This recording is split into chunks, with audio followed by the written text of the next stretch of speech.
Hi, everyone. Welcome. If you're just coming, we will get started in about 3 minutes. Si quisiera escuchar en español, por favor, seleccione el botón de interpretación, que es el globo que está debajo en la pantalla.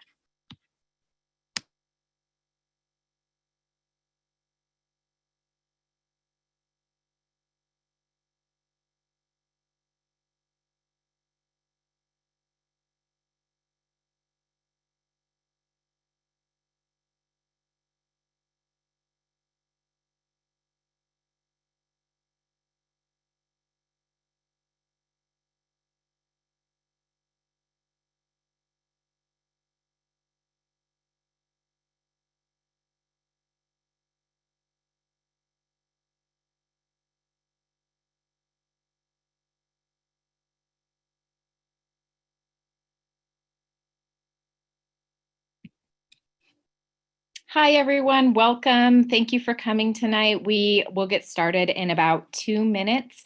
We have interpretation in Chuquís and in Spanish tonight. Si quisiera escuchar en español, por favor, seleccione el botón de interpretación con el globo. And if you would like to listen in Chuquís, please use the interpretation button and select Russian. We'll get started in just a couple of minutes.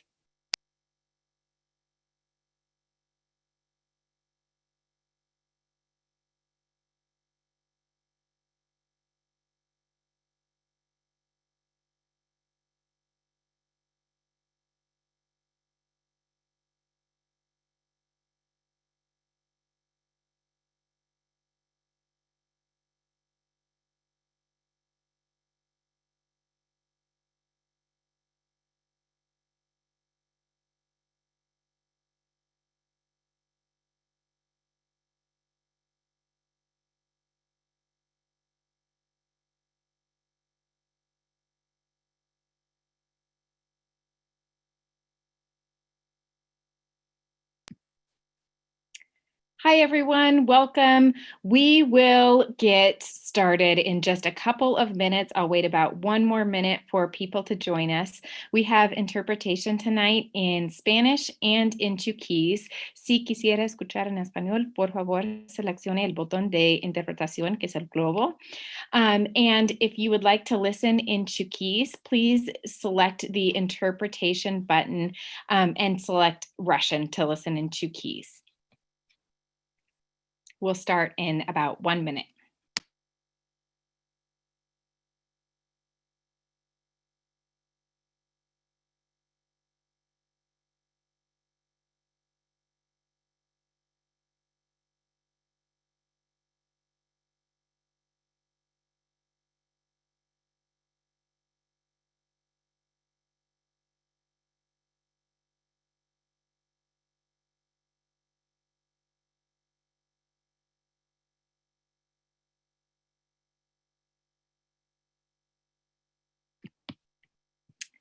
Hi, everyone. Welcome. I'm Jordan Mills. I'm the principal at Bridgeport Elementary. And tonight we are going to have a community meeting to talk a little bit about what our reopening plans are for our hybrid program model so that you have enough information to make a decision about what will be best for your student in the coming weeks.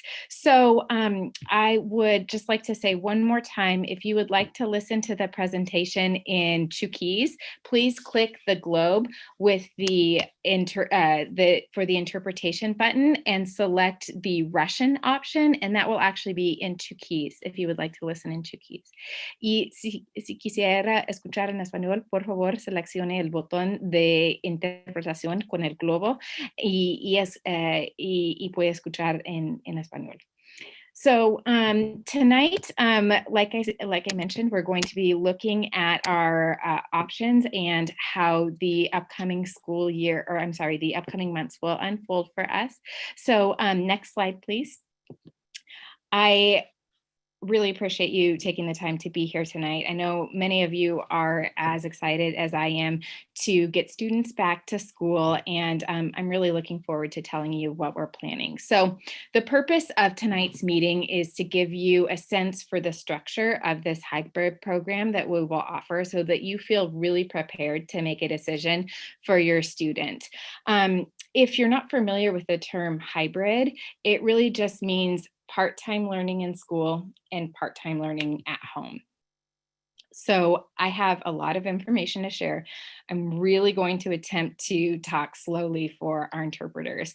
And I will fit in as many details as I can, but you will probably still have questions, especially towards the end. So please use the Q&A feature at the bottom of your screen in order to ask questions, not the chat button. And I've got a wonderful team of people here who will actually be answering your questions as I talk. They include our Bridgeport office team and some other amazing Bridgeport staff members, as well as Principal Jessica Swindle from Metzger, who will be here to answer questions also. Next slide, please.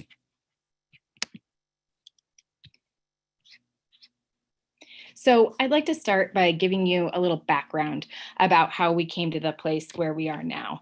As you know, there have been a number of decisions and changes over the course of the last year that have really impacted how we serve children, happening almost nonstop, really.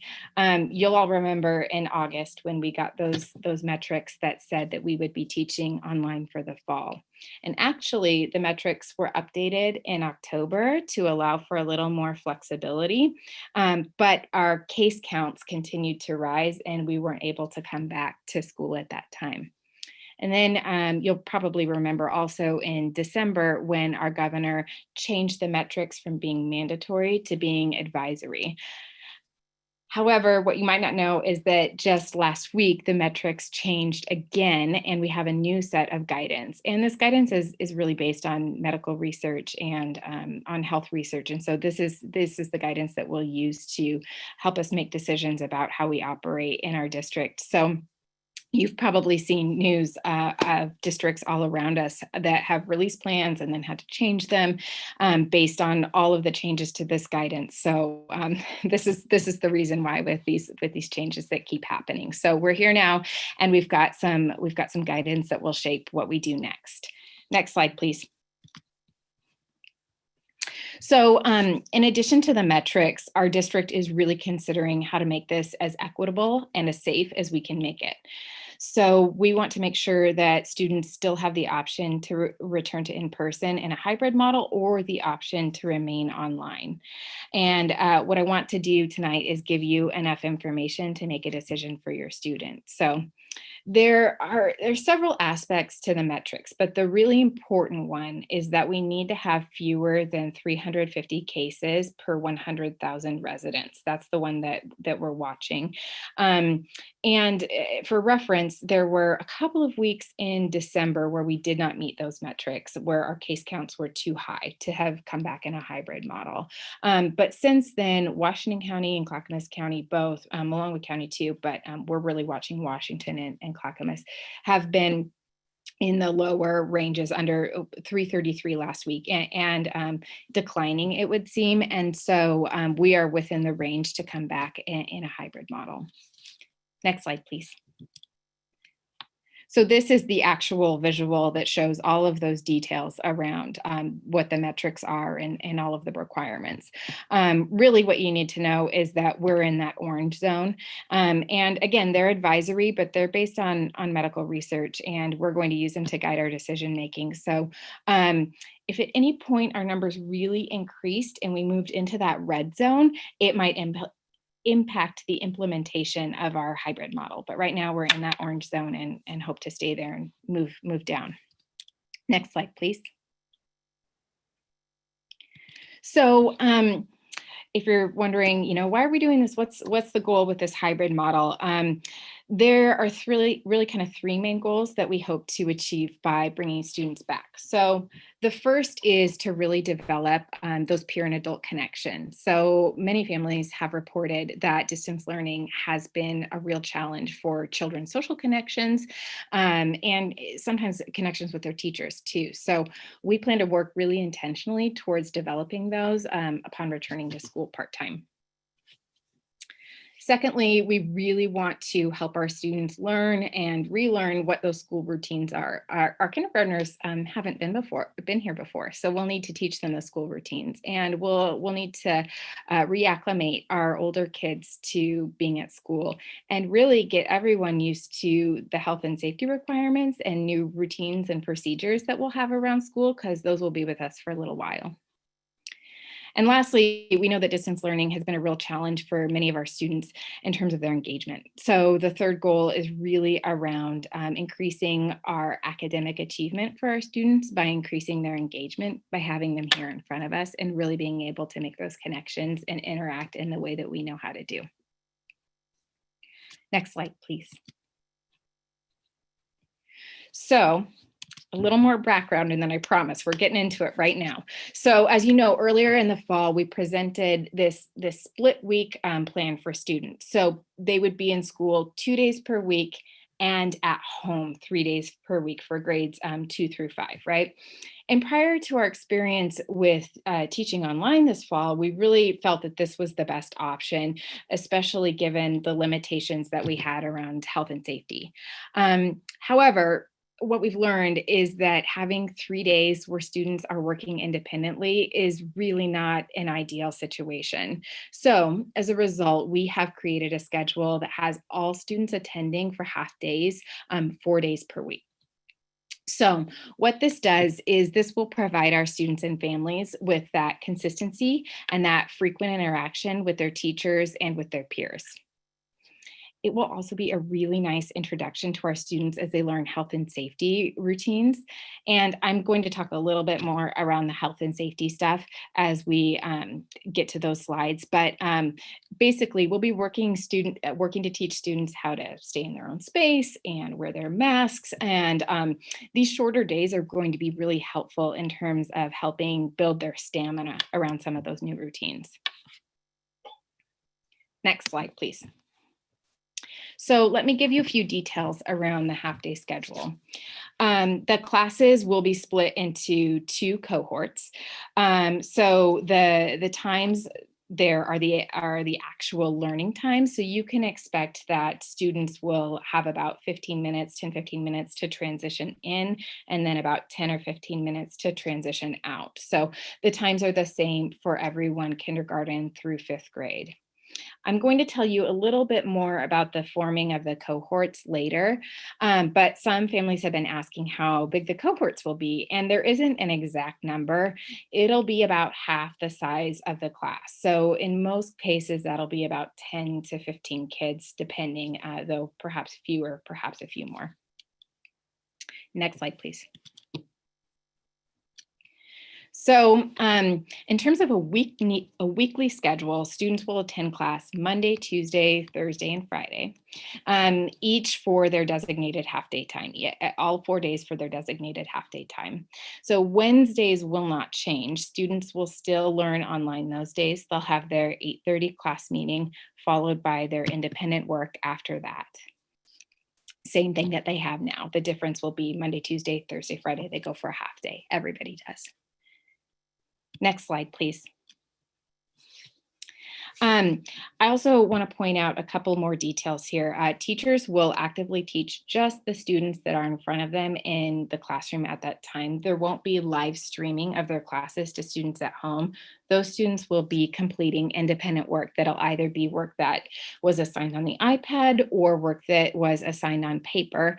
And if your student also gets services for reading intervention or English language development or special instruction based on their IEP, it's possible that those classes might also happen during online during that time when they are at home away from school, because as you'll see in a minute, the schedule is pretty tight for what they're going to be working on here at school. So we'll take advantage of some of that other time while they're at home also. Next slide, please. So here are a few more features of the hybrid model. We will make time for recess daily. Kids will only play with students from their cohort. And so we'll send them outside in groups and we'll get them outside as often as possible. There may be some days where they take indoor recesses, depending upon the schedule.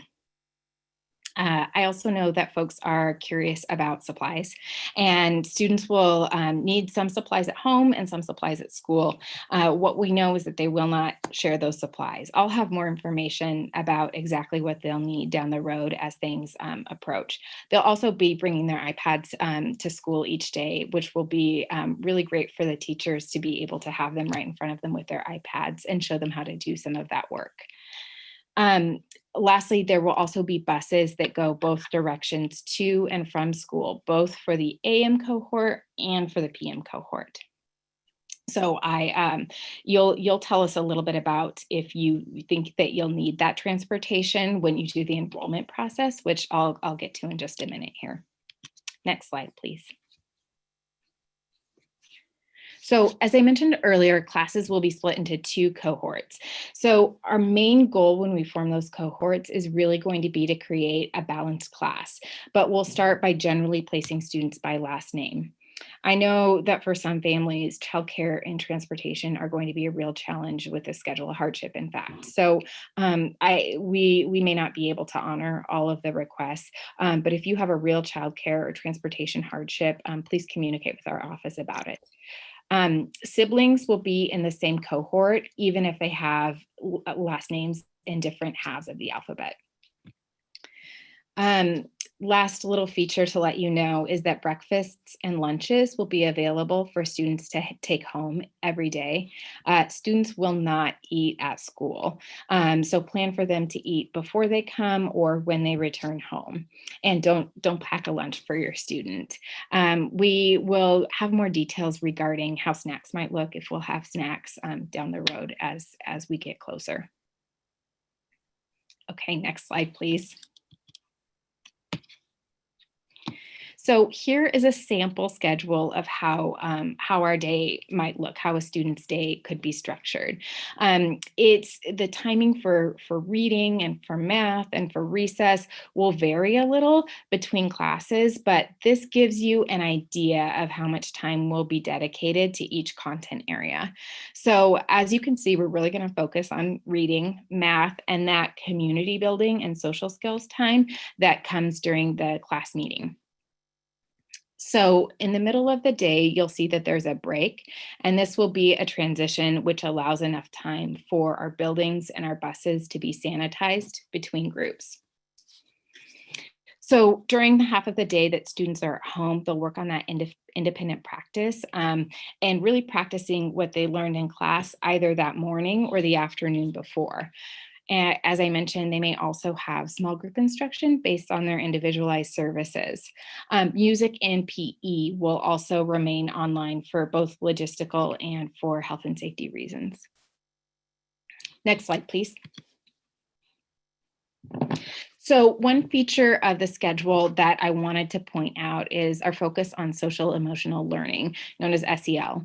And we know that during this time of transition and isolation and uncertainty, our students are going to need a lot of support emotionally. And they're also going to need some instruction around interacting socially. So we'll have time in our schedules to build community and teach about these themes. And then there will always be individualized supports available as needed. Okay, that's a lot of information so far. I'm wondering if I might take a quick pause and check in with the team. Are there any themes around questions that I should address now, or things that will come up later?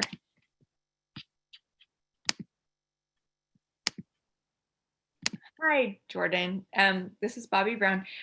So I think some of the questions that are coming up, you'll be able to answer a little bit down the road. Yeah. So yeah, I think there's nothing that has to be answered right now. Nothing right now. Okay, great. I will get going then on the rest of the information here. Thank you, Mrs. Brown. Appreciate that. Okay, next slide, please.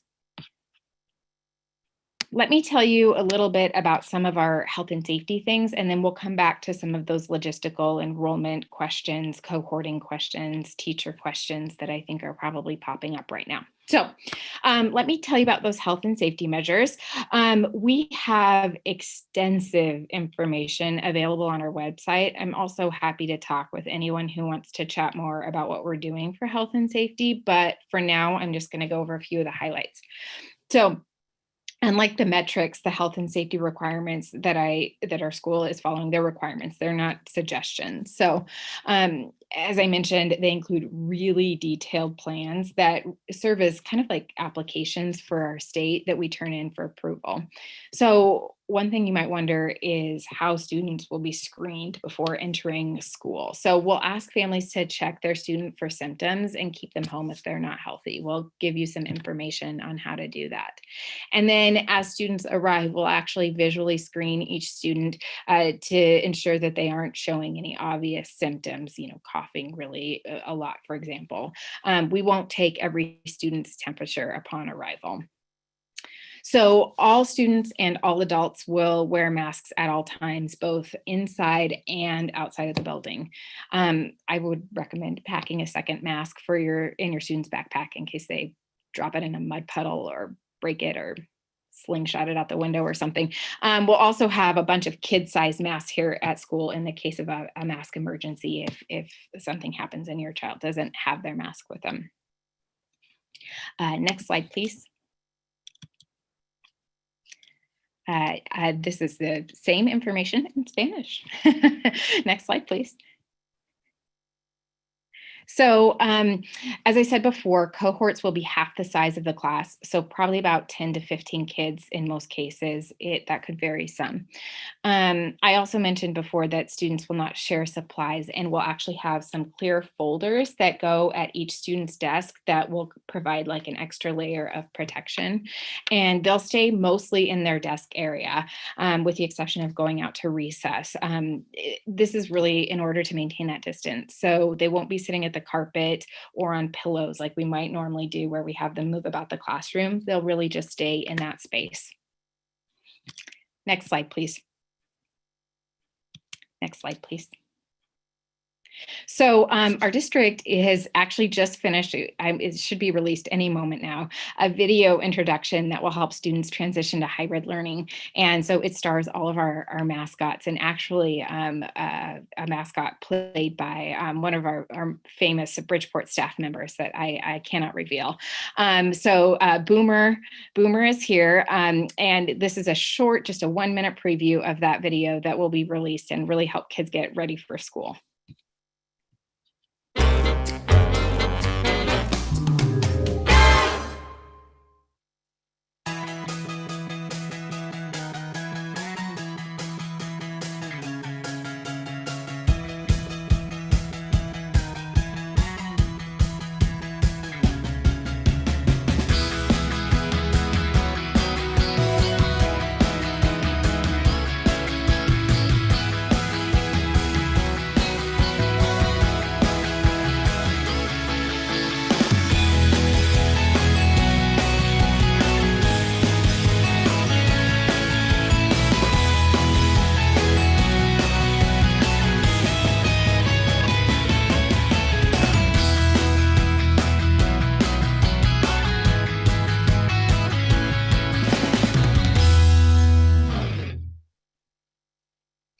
Thank you. And I'm telling you, this video is adorable. The kids are going to get really excited when they see it. So let me tell you a little bit. I see some questions about the quarantine protocol and how quarantining will work. So let me tell you a little bit about that.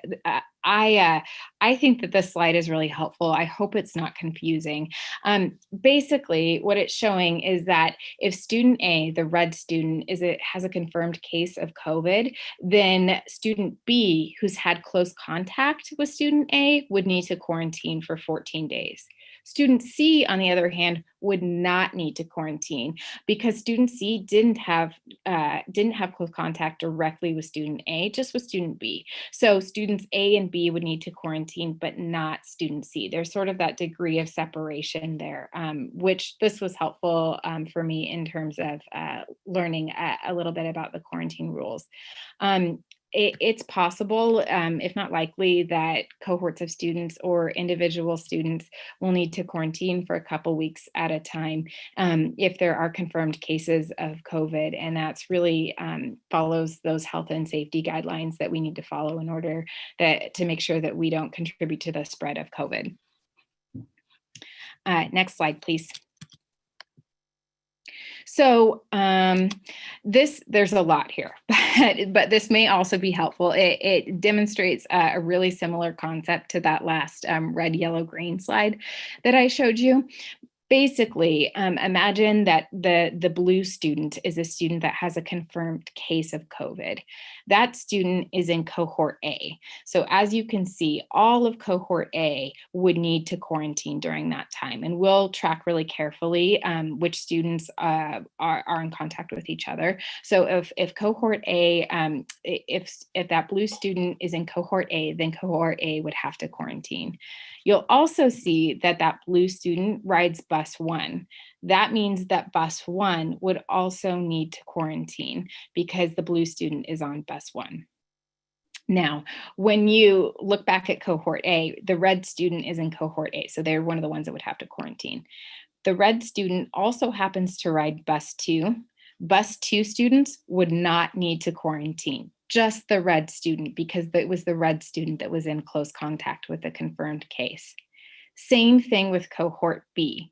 That green student was in close contact with the blue student on the bus, but cohort B, the whole cohort would not need to quarantine. So I know there are a lot of questions on how we're going to meet students' needs when they're quarantined. And that's going to be a matter of making some adjustments to the way that we instruct them, depending upon whether it's an individual student or an entire cohort that's potentially switching online at that time. Next slide, please. So I just want to remind you that there still is the option for a 100% online schedule if that's what makes the most sense for your family. What we'd ask is that, just like with choosing our hybrid option, that you would commit to doing it for the rest of the year. What I would like for you to know too is that if you choose the 100% online option, just as in last fall, there may be students from other schools or a class that's taught by a teacher from another school. So we also know that our 100% online schedule may shift a little bit. It may change. We'd like for it to be as consistent as possible for those folks that think that this is the best option for their kids and would like for them to continue to learn online. It would be great if we can continue to maintain a consistent schedule, but I do want to let you know that there could be some shifts as we move into it. Next slide, please. So what we'll need to do is enroll and make a selection for your students. So you'll use Parent View. This is the same system that you used last summer to make a choice about hybrid or on 100% online. It won't default to a particular choice, so everyone needs to fill it out.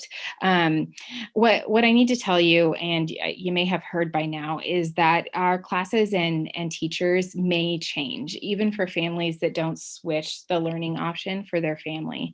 And I know that that's hard. It's hard on our teachers too. And yet it's a necessary change that has to happen in order to return in person. We will do everything that we can to maintain consistency for students and to move around as few as we possibly can. And we know that change is still going to be inevitable, and we're going to be here for each other. Our teachers are going to be here for our kids, and we're going to work together with our families and with our parents to really support students through that transition and through that change if they do need to move. It really will depend almost entirely on what families select in terms of a learning model. How many students select 100% online and how many students select hybrid. And that's how we'll be able to determine which teacher is teaching what. Unfortunately, we will not be able to have a situation where you request a teacher and we place you in the strand that they're teaching. We'll need for folks to make a choice about if they want the 100% online or the hybrid option so that we can determine what our teachers are teaching. And again, I recognize this is nothing short of heartbreaking for some of our students, and yet it's a necessary change that we have to make in order to move forward to this hybrid model.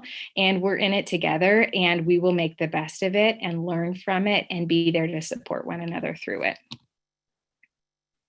Next slide, please. So you should have gotten an email about Parent View, and I will send the link again tomorrow. So in Parent View, you will need to choose a couple of different things. You'll choose your model, and then you'll also select a transportation option. And I know that it may be hard to know exactly what's going to happen for transportation for you. You may need to make a shift down the road, but take your best guess for right now, and we'll adjust it later if we need to. If you think you're going to need the bus, even for one day, make sure that you indicate that you could be using the bus, even if that's only one day a week. And that's just really important because our bus routes may be changing some. So we want to make sure that we get your address and your student accounted for. There will only be very few students on the bus. So we have to change what those routes look like. So next slide, please. There's kind of 3 steps to Parent View. There's selecting the model, next slide. Selecting the transportation, choose bus, even if it's only going to be a couple days a week on the bus. And then next slide, please.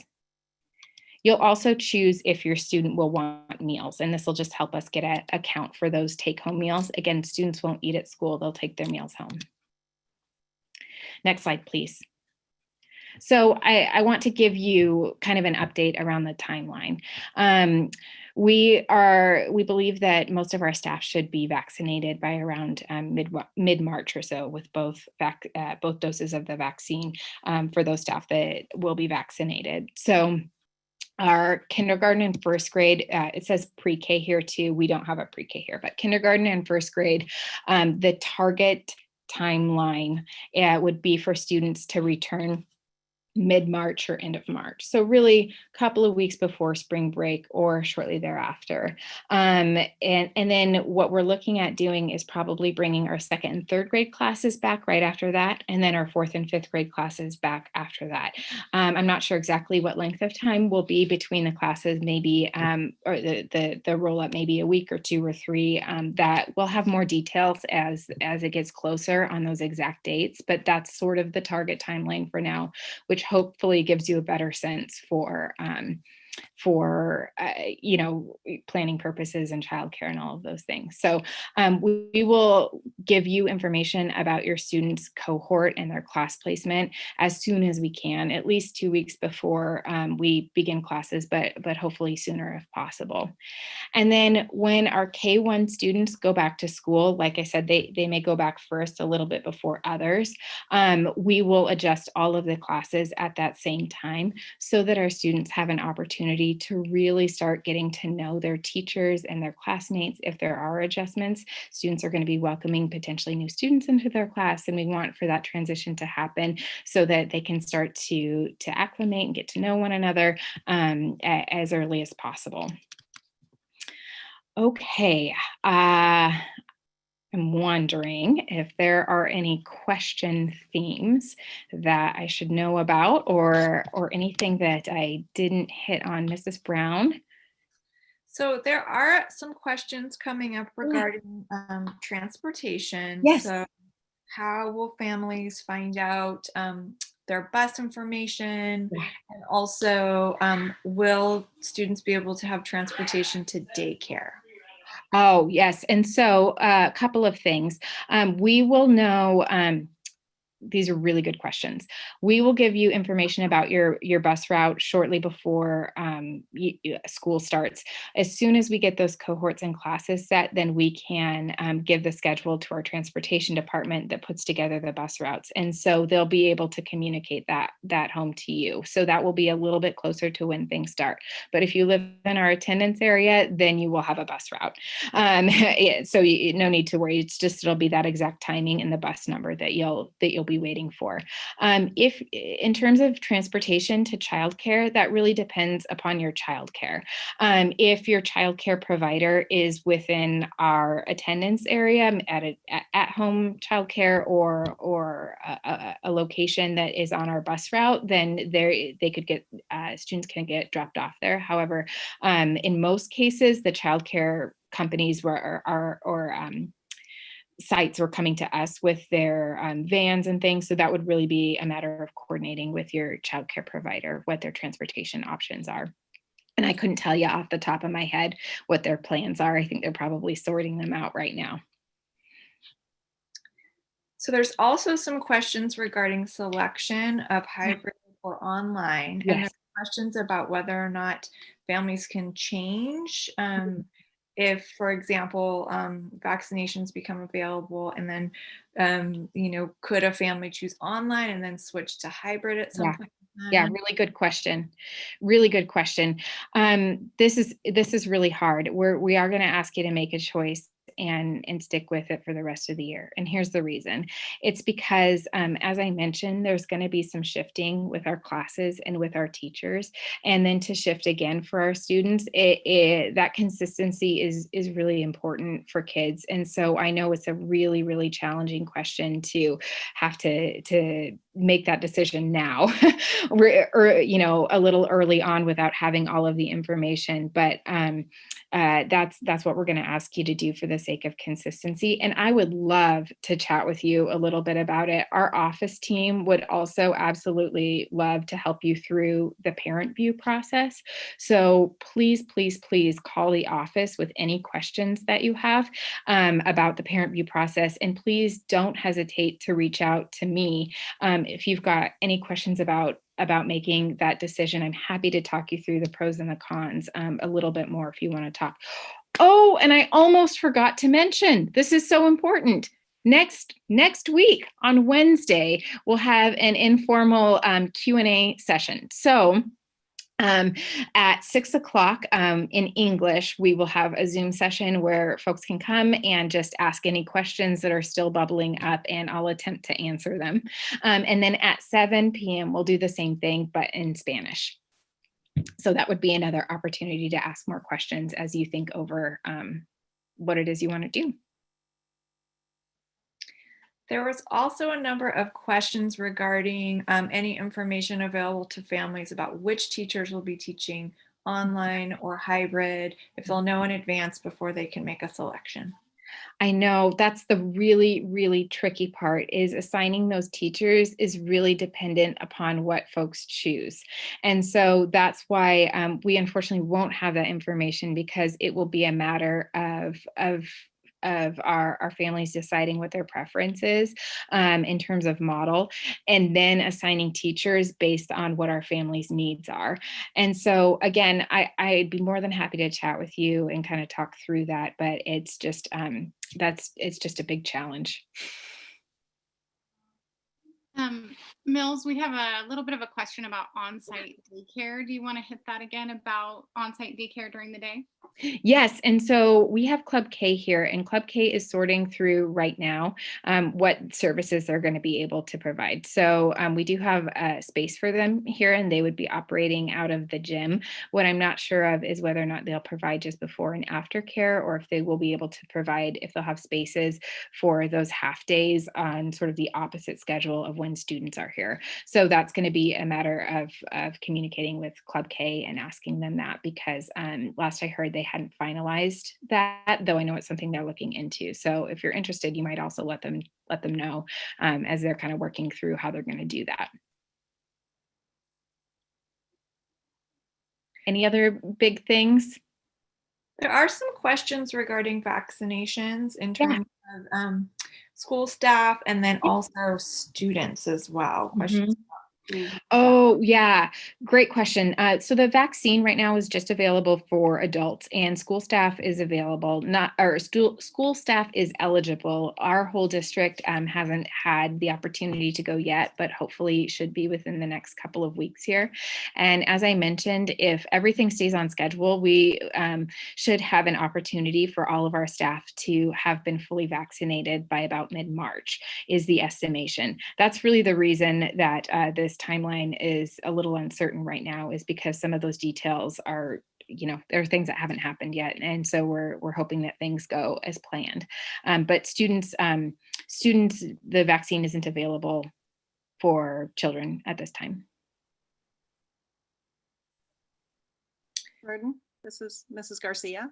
Hey, hi, A Mrs. couple, Garcia. a couple people asking about why we aren't doing temperature checks. Yeah, that's our team of nurses met extensively, and also with our public health team, to really come up with those screening procedures, and ultimately landed on a visual screen.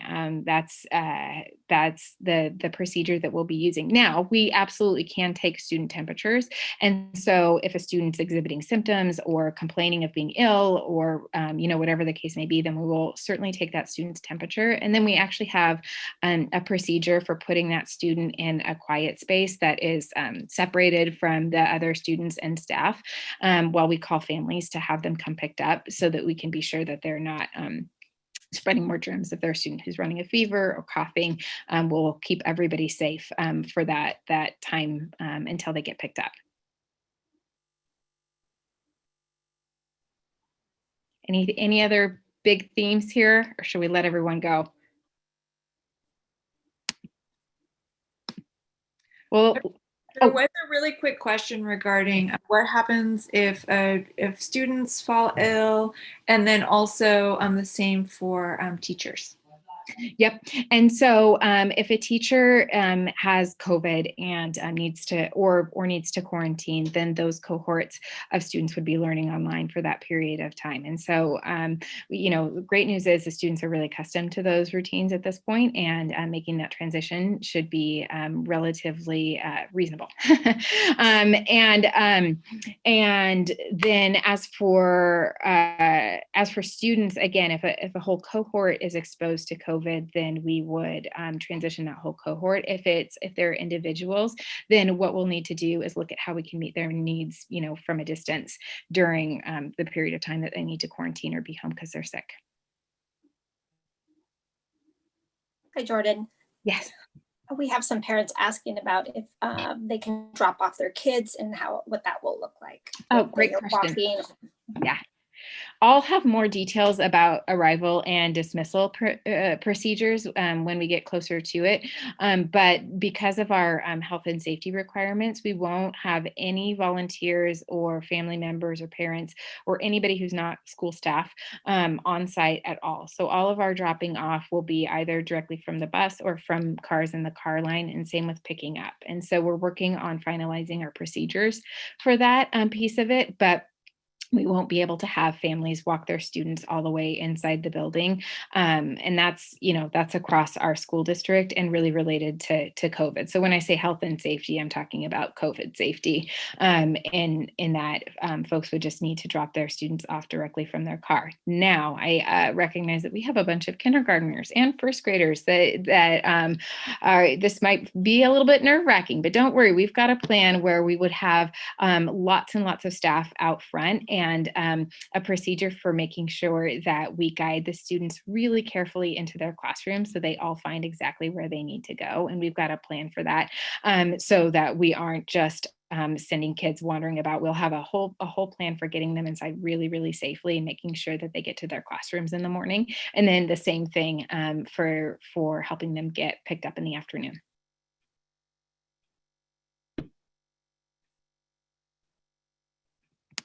Okay. Hey, Jordan, the only other questions that I see quite a bit of still, which you touched briefly on, is about if parents choose 100% online, does that mean that they will keep their same teacher or not?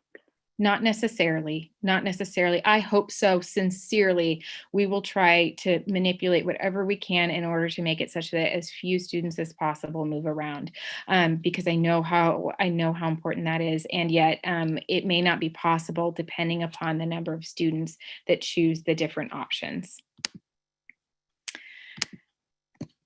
Thank you, everyone. I know this is a lot of information, and change always brings a lot of change can be hard. And I really appreciate all of your questions, all of your thoughtfulness. And again, I'd love to chat with you more if you've got other questions. I hope to see you next week, but please don't hesitate to get in touch before that and to reach out to our office if you'd like any help around enrollment. Thank you for your time and for your questions and for your support. And thank you to the team here who's helped answer all the questions. I really appreciate it. I sure miss your kids. Please tell them all that I miss them so much. And I really hope that I get to see them again soon. Missing all of you too. Take care. Have a good night.